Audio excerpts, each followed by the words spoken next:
Welcome my dear viewers and students. আমি এখন যে আমার সামনে বসে আছে তোমরা নিশ্চয়ই দেখতে পাচ্ছ, ওর নাম শুভদীপ পতি, একজন কৃতি স্টুডেন্টস।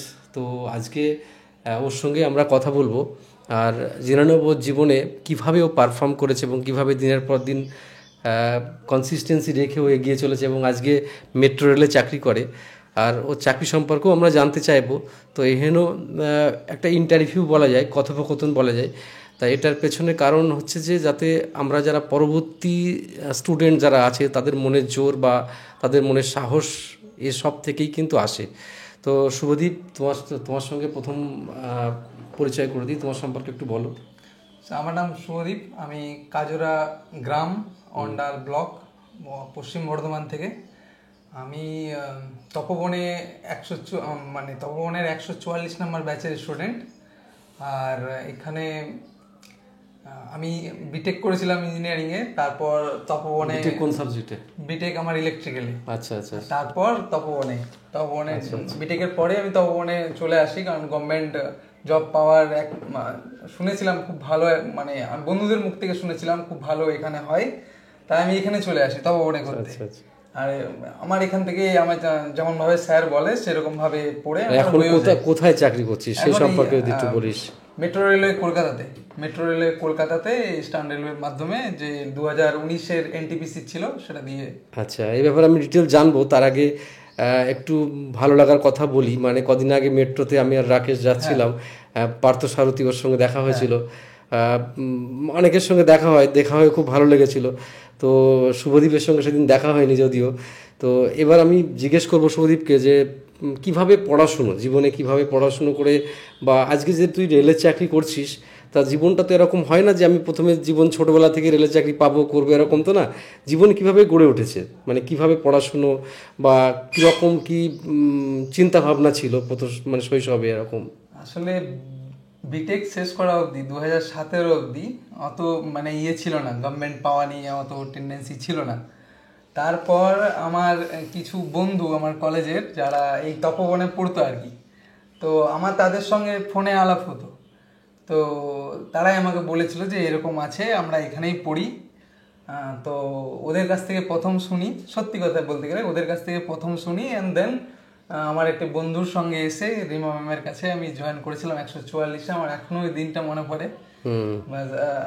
আমার তারপরে ধীরে ধীরে তারপর তো করোনা চলে এলো। হ্যাঁ, তারপর করোনা এলো। সেই সময় স্যার পড়াতো এখান থেকে অনলাইনে, আমরা ঘরে বসে পড়তাম। বেরিয়ে গেছে, তারপর আমি অমনিকে ধীরে ধীরে পড়তে হয়ে গেছে আমার। তো এই চলার পথটা তো খুব সহজ ছিল না, যথেষ্ট বন্ধুর বা যথেষ্ট কঠিন।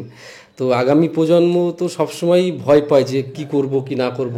তো সেই জায়গায় দাঁড়িয়ে তাদের উদ্দেশ্য আমি প্রথমেই বলবো, তো জীবনের যে মানে কালো দিন হয় না অনেক সময়, খুব কষ্ট লেগেছে। যেরকম যখন তোর মানে করোনা ছিল তখন খুব পরিস্থিতি খারাপ, মানুষ কি করবে না করবে, তখন কিভাবে কনসিস্টেন্সি রেখেছিলিস পড়াশোনার মধ্যে? আসলে স্যার তখন আমি প্রাইভেটে কাজ করতাম। ও আচ্ছা আচ্ছা। প্রাইভেটে আমি কাজ করতাম।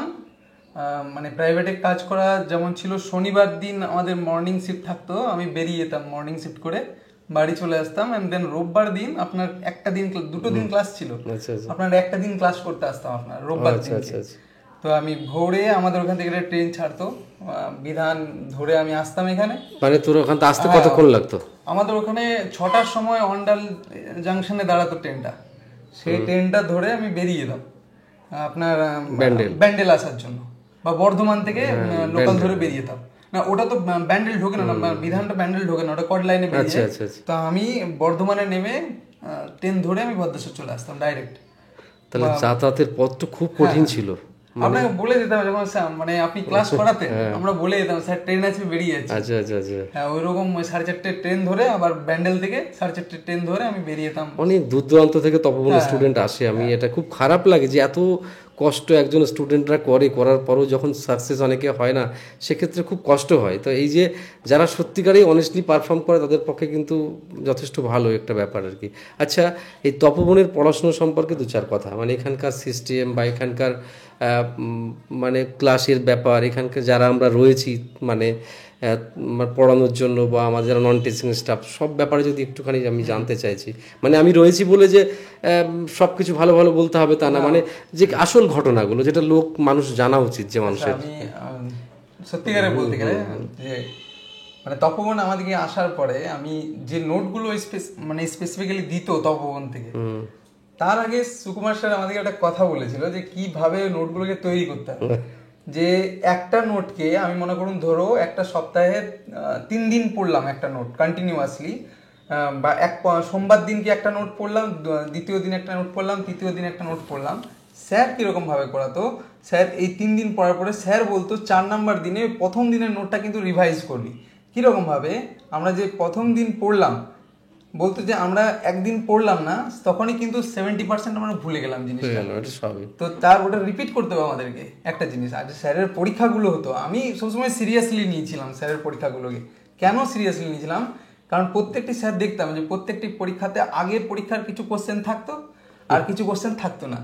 যেগুলো থাকতো না সেগুলোকে আবার তৈরি করতাম, তারপরে আবার তৈরি করতাম, ধীরে ধীরে তৈরি করতে করতে হয়ে গেছে জিনিসগুলো। আর এই তপনের এই একটা মানে প্রত্যেকটি জিনিসকে কভার করা, সে ফিজিক্স হোক মানে কেমিস্ট্রি হোক, সেই জিনিসগুলোকে দেখা, ঠিক আছে। আর ম্যাথ স্যার তো নিজে করাতেন, তারপরে আপনার হিস্ট্রি জিওগ্রাফি স্যারগুলো স্যার নিজেই করাতো সব এসব।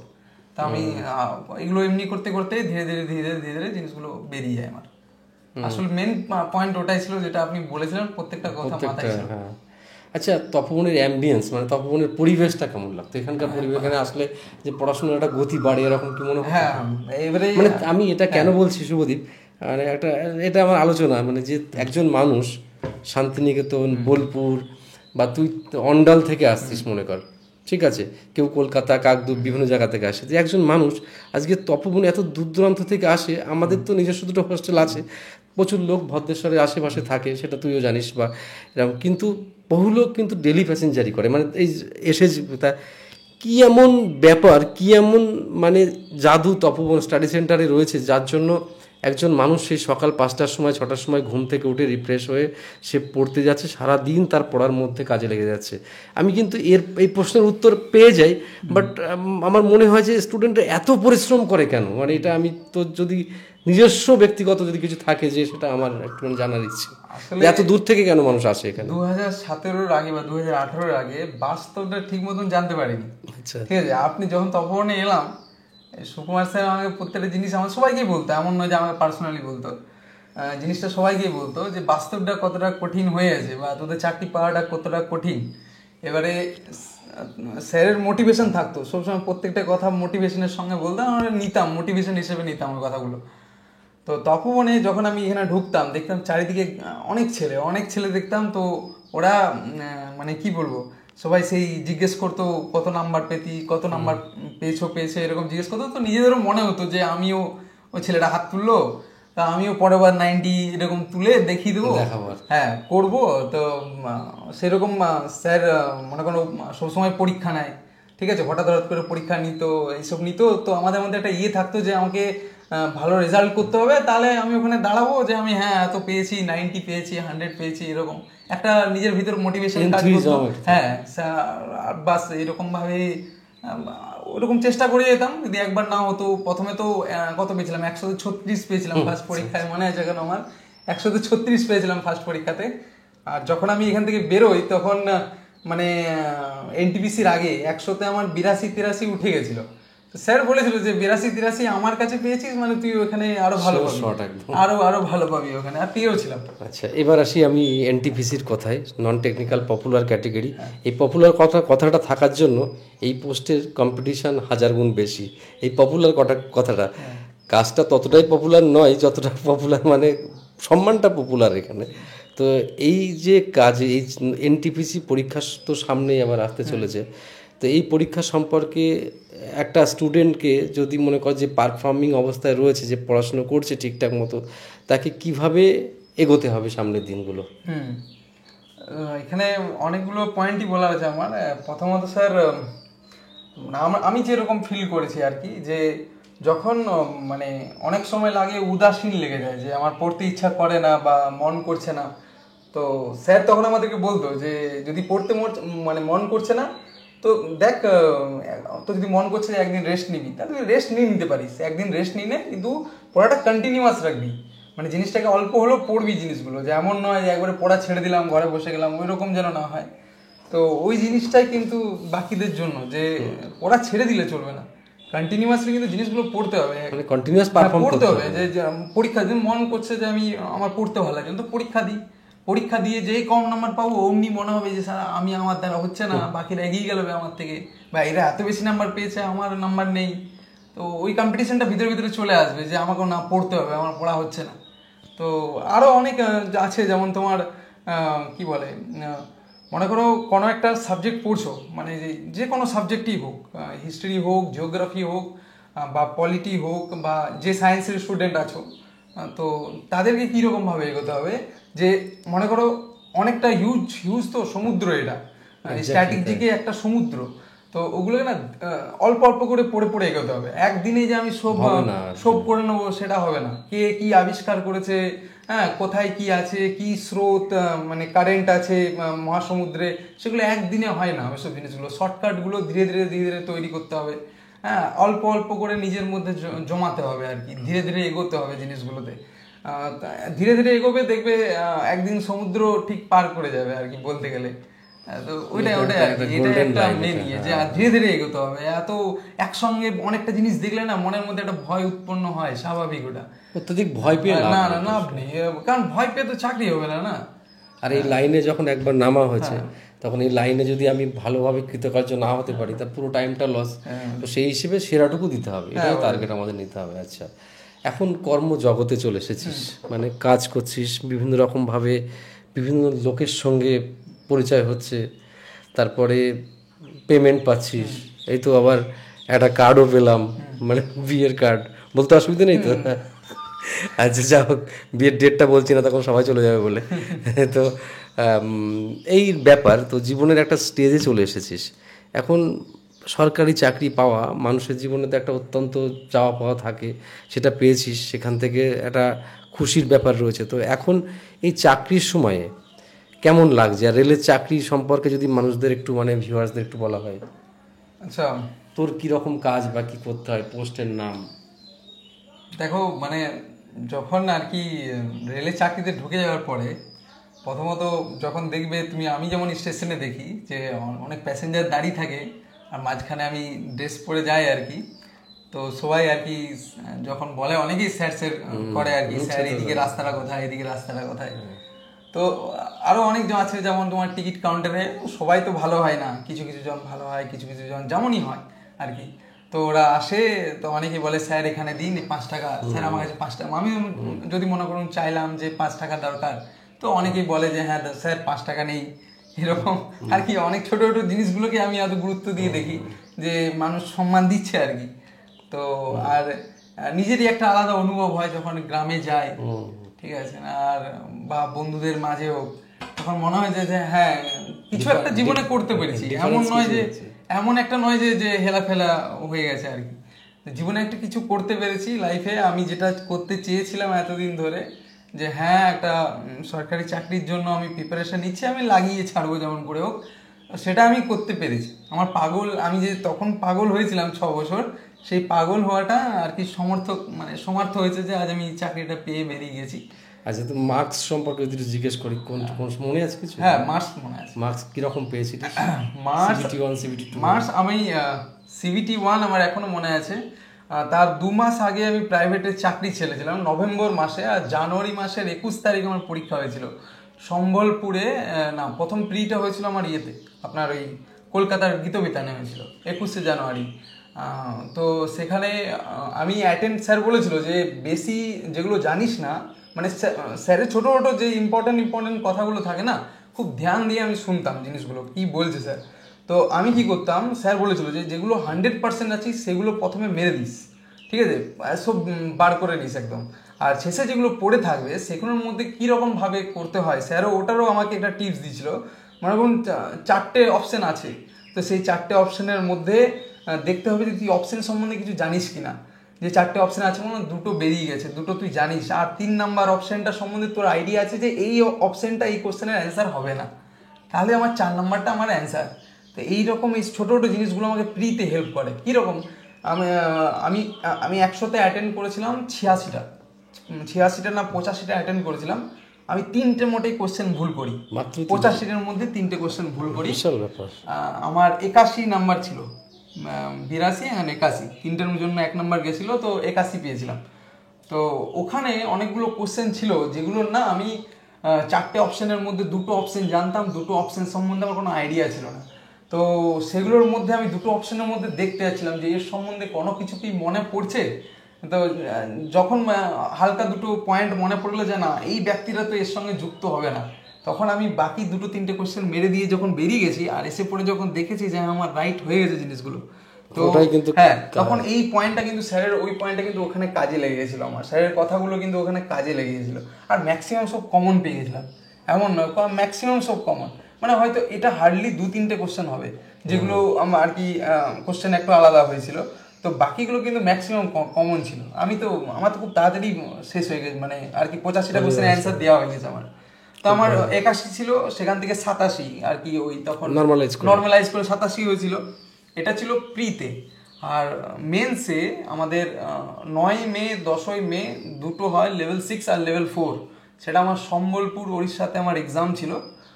তো সেখানে আমার লেভেল 6টা হয়নি।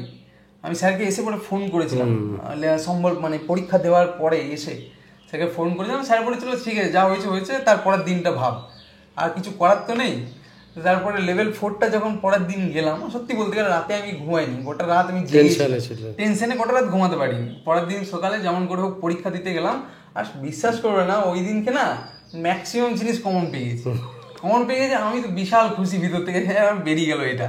আর সত্যি তাই, 120-তে আমার হয়তো অত নেই, কিন্তু 86 পেয়েছিলাম, 86 ছিল। আর আমাদের র মার্কসেই আর কি ইয়ে হয়, কি বলে মানে ক্যালকুলেট হয়, কোনো নর্মালাইজ হয়নি কিন্তু ওটাতে, সবাইকার একই কোশ্চেন ছিল। তো 120-তে 86। আর লেভেল 532 3টের মধ্যে মানে লেভেল 5-এ যে সিনিয়র ক্লার্ক কাম টাইপিস্ট ছিল না, সেটাতে 81.33 কাট অফ ছিল, আমার নাম্বারও 81.33 ছিল, কিন্তু আমি টাইপিং এ 29.76 ওয়ার্ড পার মিনিট আমার হয়ে গেছিল, 0.24-এর জন্য টাইপিং হয়নি, আটকে গেছি। তো আমি ওখানে আটকে গেছিলাম লেভেল 5টাতে। আর লেভেল 3টা তো আর আমাদের হলো না, আমরা দেখিনি। আর লেভেল 2তেও কম মার্কস ছিল না, 80, ওটা দরকার করে দিত আমার 85 পয়েন্ট কত মার্কস ছিল, 85.67, কাট অফ গেছিল 82 লেভেল 2 তে। ইউআর এর কাট অফ, তো ইউআর এর কাট অফ লেভেল 2 82 গেছিল। আর লেভেল 3 তে আমার 87.33 ছিল, কিন্তু কাট অফ চলে গেছিল 88.33। আচ্ছা আচ্ছা, যাক এখন তো মেট্রো সিটিতে তো পোস্টিং রয়েছে, আর সারা জীবন ওখানেই ডিউটি থাকবে। তা আমি লাস্টলি এটাই জিজ্ঞেস করব যে চাকরি পাওয়া যেমন সহজ তেমন কঠিন, এটা তো ঠিক। আর তাই অনেক ছেলেমেয়েরা না আন্দাজের উপরেই কম্পিটিশন লাইনে চলে আসে যে আমার মনে হয় হয়ে যাবে, কিন্তু এখানে আসলেই তো হবে না। এই র্যাট রেসটা বড্ড কঠিন জায়গা, এই কঠিন জায়গায় টিকে থাকতে গেলে নিজের কিন্তু সেই রকম ক্যারিশমা দিতে হবে। তো এটা হচ্ছে একটা সিস্টেম। তো আমার মনে হয় এই দিক থেকে দেখিয়ে একটা গাইডলাইনটাও খুব দরকার, মানে একদম নিজে নিজে রাস্তা পার হওয়ার থেকে যদি একটা গাইডলাইন থাকে সেটা সুবিধা হবে। সেই গাইডলাইনটা নিজের জীবনকে দিয়ে টেস্ট করা সম্ভব না, মানে তুই আবার ফেল করলে আবার তোকে পরীক্ষা দিতে হতো। তাই একটা গাইডলাইনটা আমার মনে হয় দরকার। তো যে যেরকম পারে তপবন স্টাডি সেন্টারে হোক বা যে কোনো, আমার তোর কি মনে হয় একটা গাইডলাইন সে অন্য জায়গায় হতে পারে, যে কোনো জায়গায় হতে পারে, অবশ্যই দরকার। দেখুন আমি যখন আমি এখানে এসেছিলাম তখন আমি কিছু জানতামই না, মানে বন্ধুরা বলেছিল তপবন আচ্ছা আমি এখানে আমরা পড়াশোনা করি তপবন স্টাডি সেন্টারে, তার আগে কিন্তু কোনো নাম শুনিনি, ঠিক আছে, মানে সত্যি কথা বলতে প্রচার আমি শুনিনি। আমি তো মানে আমার বন্ধুগুলোর কাছ থেকে আমি শুনি তপবনের নামটা, তখন আমি কিন্তু চলে আসি, যে আমি কিন্তু কোনো তাকাইনি। আর তারপরে স্যারের ভিডিওগুলো দেখতাম কিছু কিছু। তো এখানে আসার পরে আমি যখন যেগুলো বুঝতে পারলাম যে আমি কি ভুল করেছি, এতদিন না আসে এরকম একটা মানুষ আছে এখানে, যে বলতো, আমি স্যারকে অনেকে আমাদের ক্লাসেও বলতো যে স্যার আপনাকে আমি আগে পেলাম না কেন, আপনাকে আমি আগে পেলাম না কেন, এখনো বলে যে মানে কোন এটার পরে আমাকে এটা করা উচিত। আমি যে এই ভুলটা করেছি, আমার লাইফের ভুলগুলো আমার চোখের সামনে ছিল যে আমি কি কি ভুল করেছি, আমি কেন এটা আগে করলাম না, আগে ভাবলাম না, সেই যে গুরুত্বগুলো আমি তখনই পেয়ে গেছিলাম, মানে সেই ইম্পর্টেন্ট পয়েন্টগুলো পেয়ে গেছিলাম যে কীভাবে এগোতে হবে, এখন এটা হচ্ছে না তো তার নেক্সট পরীক্ষাটা কীভাবে দেখবো আমি, সেই সব সুযোগ, মানে এগুলো একজন মানে কি বলে ওগুলো সংসারের কাঠি হয় না, ওইরকম দরকার কিন্তু, যাকে ধরে আর কি ধীরে ধীরে শিখে শিখে এগোনো যায়, আগে যাওয়া যায়, খুবই দরকার একজন। আচ্ছা, এবার আমার শেষ দিকে, একদম শেষ দিকে চলে এসেছি। তুই ভালোভাবে চাকরি করবি, এগিয়ে চলবি এবং প্রমোশন হবে আশা করব, সব কিছুই ঠিক।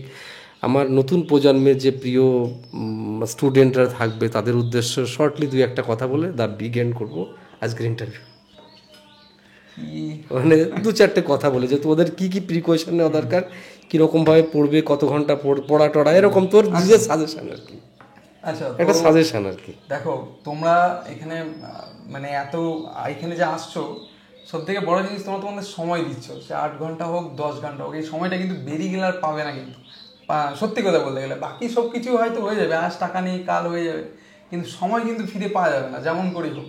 ঠিক আছে, যতটুকু সময় এখানে আসো প্রত্যেকটা কথা কিন্তু ভালোভাবে শুনবে। অনেকেই থাকে নিজেকে হাম্বড় ভাব থাকে একটা মানুষের মধ্যে, তো সেই জিনিসটা রাখবে না। আর সব থেকে আগে না হাম্বল হতে হবে লাইফে কিন্তু হাম্বল হতে হবে আগে। সামনে যিনি শিক্ষা দিচ্ছেন তিনি কিন্তু আপনার গুরু, আর ওনাকে মেনে চলতে হবে প্রত্যেকটা কথা। আর বলতে গেলে যে আপনি যে লাইফটা এখন পার করছেন সেটা কিন্তু উনি আগেই পার করে চলে এসেছেন, তো ওই জিনিসগুলো কিন্তু স্যারের কাছে শিখতে হবে, যে জিনিসগুলো যেগুলো বলছে আর কীভাবে এগোতে হবে। এই যে ছোট আমাদের তো মনে অনেক কোশ্চেন জাগতো যে স্যার আমার এটা হচ্ছে না, আমি কিভাবে করব। তো সেই সব মনে যদি কোশ্চেন না আসে এখনো পর্যন্ত, আর একটা জিনিস মনে রাখবে যে এখন তুমি এখানে আছো, তোমাকে কিছু করতে হচ্ছে না, কারো দায়িত্ব নিতে হচ্ছে না। আফটার 30 ইয়ার্স কিন্তু দায়িত্ব নিতে হবে, বা সংসারের যে উপরে আছে আমার কাঁধে যে এখন আছে উনি চলে গেলে কিন্তু আমাকে দায়িত্ব নিতে হবে। তো সেই জিনিসটা ভেবে পড়ো যে আমার এইটুকু সময় আছে, আমাকে করে বেরোতে হবে। তাতে যদি আমাকে যেমনভাবে স্যার পড়তে বলে, স্যার আমাদেরকে বলতো যে ইতিহাস, আমি বলতাম ইতিহাস আমার মনে রয়েছে না, তো স্যার বলতো যে মাথায় রিপিট করবি ওগুলোকে, কোশ্চেনগুলোকে মাথায় রিপিট করবি, উত্তরগুলোকে রিপিট করবি মাথায়, নিজে নিজে পড়বি নিজের মনের ভিতরে। তো এইসব জিনিসগুলো কিন্তু খুব দরকার। যখনই কোথাও যাচ্ছ, মনে করি ট্রেনে আসো, আমি যখন ট্রেনে আসতাম যখন আমি কিন্তু পড়তে আসতাম, স্যারের নোটসগুলো আমি দেখতে আসতাম, বা কোনো বই পড়তে আসতাম, জিনিসগুলো পড়তে কিন্তু আসতাম, সময়গুলো কিন্তু ওয়েস্ট হতে দিইনি।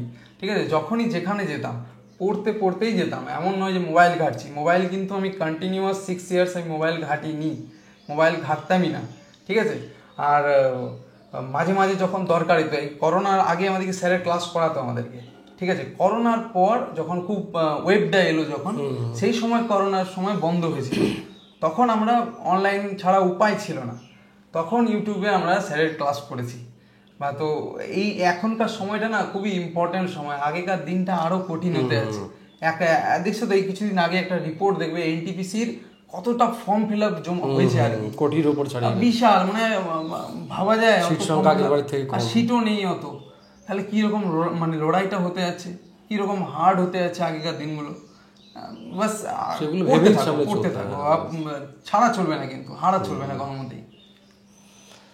ঠিক আছে, শুভজিতের সঙ্গে অনেক কথা হলো। আমি ফিউচার কামনা করি খুব ভালোভাবে এগিয়ে চলুক, আর সামনের দিনগুলো আরও ভালো কাটুক। আমার প্রত্যেকটা স্টুডেন্ট যারা শুনছো আমাদের কথা শুনে সামান্য যদি কোনো কাজে লাগে, তো সেই কাজে লাগাটা নিয়ে সামনের দিকে চলো সবাই। আর অবশ্যই পরে আবার দেখা হচ্ছে। বেস্ট অফ লাক শুভজিৎ, অনেক এগিয়ে চলো। থ্যাংক ইউ, ঠিক আছে।